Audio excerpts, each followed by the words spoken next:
بريس عمار حبو كسو كارين ودايان لقامش رد قلمه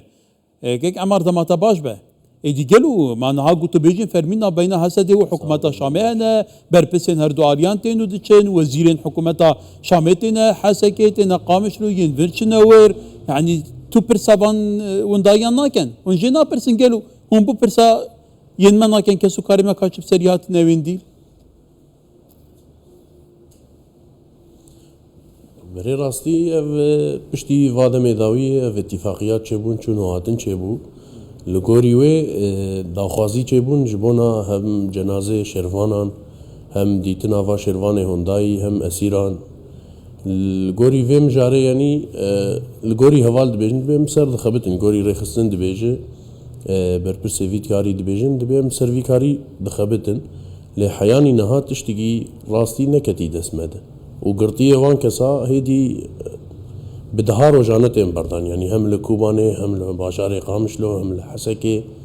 بتنسيقي رسمي فرمي سر فيسبوك حركز دبيني يعني قرطية واتين بردان لي قرطية ما شما حيانها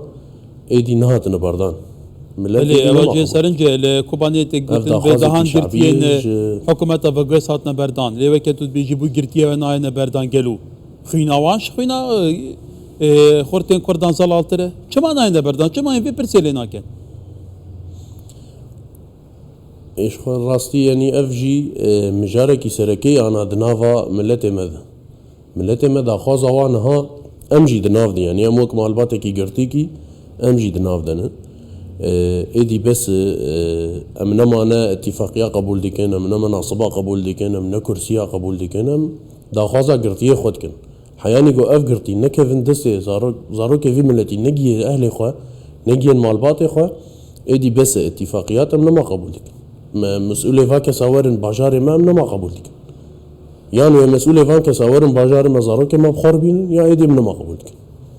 ولی كواتا لغور او خو نشاندان يرو لقامشلاتي كرم بريس امر خو نشاندان كبر فرها يعني دايكن فان كسوكاران بكذابك شوتي هوار دكن قالوا زارو كن ما وچما برنا دير حافر او برسكدنا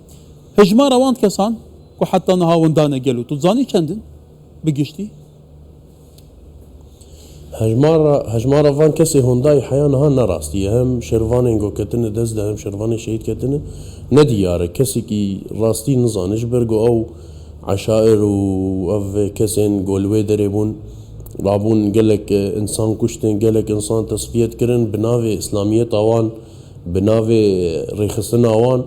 انه ام عشائرنا من حكومتنا اللي اما قشتي بدا في حكومتها شامي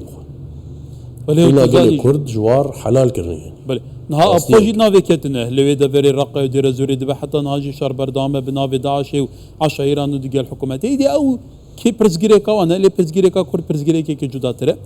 كواتا قالوا لقور اجر امار وهبه احصاء وهبه تشتي دستي ودابه هي في هي افكسين قوندانه صاغبن شارني بيسان جارك زلال ببه راستي خبات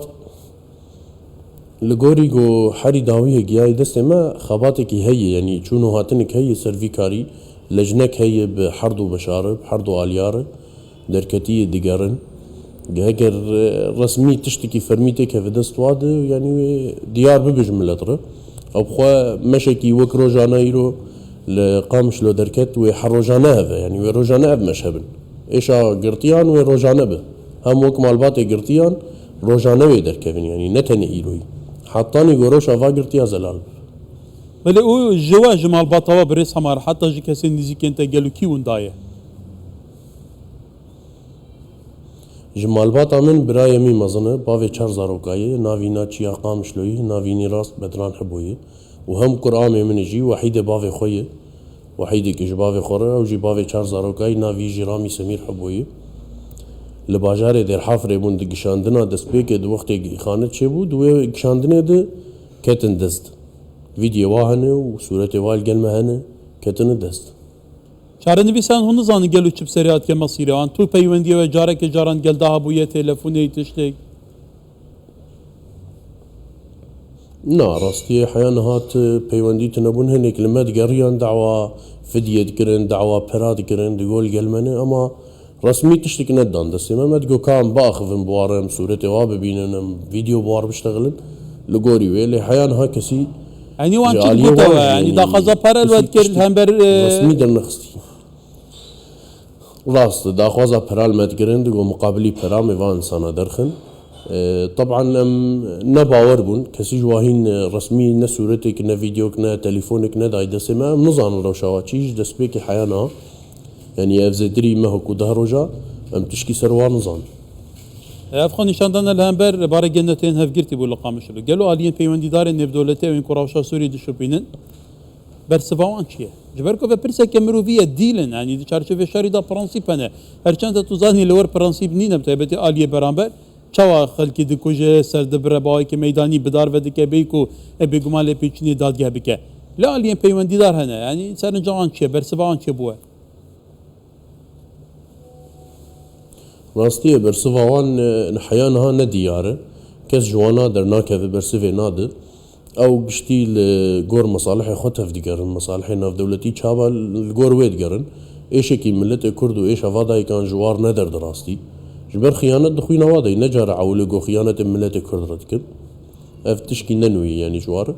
لیما داخواز اما وک معلبات گرتیان وک ملت کی لوی باجاری هم جو فرماندار قصد بن